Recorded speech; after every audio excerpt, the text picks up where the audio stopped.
Setiap negara di dunia memiliki ketersediaan sumber daya alam dan manusia yang berbeda. Perbedaan ini mendorong setiap negara untuk bekerja sama hingga mengakibatkan terjadinya globalisasi. Di tengah kondisi tersebut, Indonesia harus bisa melestarikan budayanya agar tetap memiliki kekhasan identitas sebagai sebuah bangsa. Bagaimana sih peran kita di tengah kerjasama dunia, perkembangan globalisasi dan pelestarian budaya? Ayo kita pelajari bersama-sama di tema ini ya.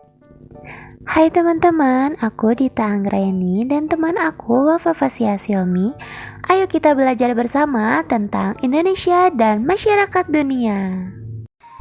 Perkembangan teknologi memudahkan hubungan dan kerjasama antar negara. Hubungan yang kian meningkat ini pun mulai menghapuskan batas-batas geografis antar negara. Oleh karenanya, saat ini sebuah peristiwa yang sedang terjadi di satu daerah dapat dengan mudah diketahui oleh daerah lainnya di dunia. Dengan adanya globalisasi ini, kita bisa memiliki hubungan dengan negara-negara lain di berbagai bidang loh teman-teman. Hubungan dan kerjasama antar negara ini terjadi karena adanya kepentingan untuk saling memenuhi kebutuhan satu sama lain dalam berbagai bidang. Agar lebih paham, yuk kita pelajari pembahasan selanjutnya. Pembahasan selanjutnya hubungan antar negara dalam bidang ekonomi yang dikenal sebagai kerjasama ekonomi internasional. Tujuan dari kerjasama ekonomi internasional adalah untuk meningkatkan pertumbuhan ekonomi antar negara melalui berbagai program teknologi dan transfer ilmu pengetahuan. Adapun ekspor dan impor, apa sih ekspor dan impor itu? Ekspor adalah penjualan atau pengiriman barang dari dalam negeri menuju ke luar negeri. Contohnya minyak bumi yang diekspor ke Cina. Impor adalah pembelian atau pengiriman barang dari luar negeri ke dalam negeri. Contohnya kendaraan bermotor yang diimpor dari Cina ke Indonesia. Selanjutnya, hubungan antar negara dalam bidang politik. Hubungan diplomatik antar negara di dunia kini makin meningkat seiring derasnya arus globalisasi di bidang politik. Globalisasi memudahkan kerjasama internasional antar negara, baik negara maju maupun negara berkembang. Globalisasi turut pula membentuk sistem politik suatu negara. Hal ini dikarenakan negara-negara lebih terbuka untuk mempelajari dan menerapkan sistem ketatanegaraan yang lebih baik dengan tujuan untuk meningkatkan kesejahteraan masyarakat. Misalnya, Indonesia kini membentuk instansi baru seperti MK dan DPD. Adapun hubungan antar negara dalam bidang budaya, globalisasi juga mempengaruhi budaya suatu bangsa. Hal ini disebabkan beberapa faktor, seperti proses migrasi penduduk dari satu negara ke negara lain dan menetap dalam waktu yang lama. Selain itu, globalisasi di bidang budaya juga mewujud dalam mode atau fashion yang sedang populer. Misalnya, mode atau fashion Korea yang saat ini sedang digemari oleh masyarakat Indonesia.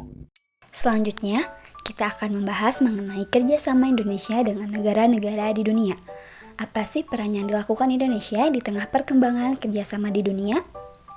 Salah satu peran Indonesia dalam kerjasama dunia yaitu ikut mendirikan lembaga internasional sebagai sarana dalam mewujudkan kepentingan bersama. Lembaga tersebut bernama ASEAN atau Perhimpunan Bangsa-Bangsa Asia Tenggara.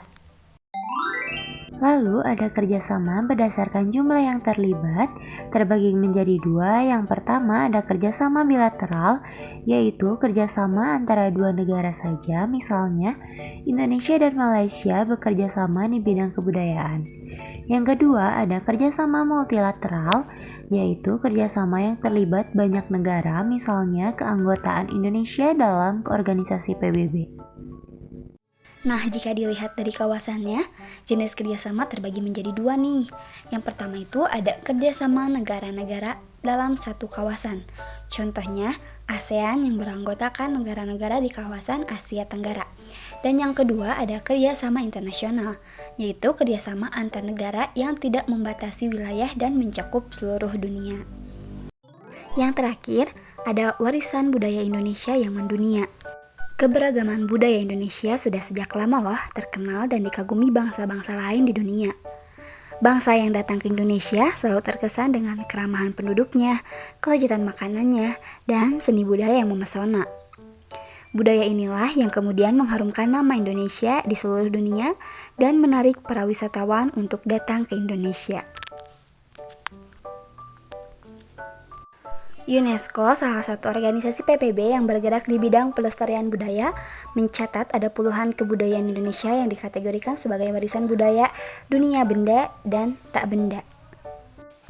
Yang pertama ada budaya benda, adalah peninggalan yang bisa kita lihat dengan mata dan disentuh dengan tangan. Contohnya candi dan patung-patung yang merupakan peninggalan yang bisa dilihat dengan mata dan disentuh dengan tangan. Yang kedua ada budaya tak benda, berupa praktik, ekspresi, keterampilan, atau pengetahuan yang diwariskan nenek moyang kita. Contohnya ada tarian, pertunjukan wayang, keris, dan batik. Nah, itu dia teman-teman. Gimana? Paham nggak tentang Indonesia dan masyarakat dunia? Kalau udah paham, aku sama Wafa pamit pulang dulu ya. Bye-bye teman-teman. Semoga kita bisa ketemu lagi.